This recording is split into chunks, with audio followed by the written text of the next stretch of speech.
waxaan sharaxayaa cashar ku saabsan Zoom. Zoom waxaa la yiraahdaa waa software lagu wada sheekaysto oo group ama hal qof. Waa software aad u wanaagsan oo dadka ay ku wada xiriiraan oo maxaa lagu sharaxi karo casharada ardayga soo xafidiisa joogo ayuu casharka maxaa ka dhageysan kara Zoom-ka dhexdiisa oo macalinka ugu sharaxi karaa. waxa kale uu software-kan uu ku fiican yahay oo kale dad badan baa hal meel isku wada keenaysa oo group inta u sameysid group meeting inta u sameysid ba group meeting kaas la wada sheekaysanaya.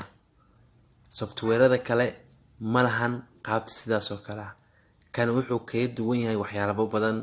wuxuu ka duwan yahay kale muuqaalka oo video-ga wuxuu kale ka duwan yahay oo kale group-ka oo dadku adiga 50 qof 100 qof ilaa intaas camal oo hal meel mid walba mid kale ka dhageysanayo codkiisa ama muuqiisa.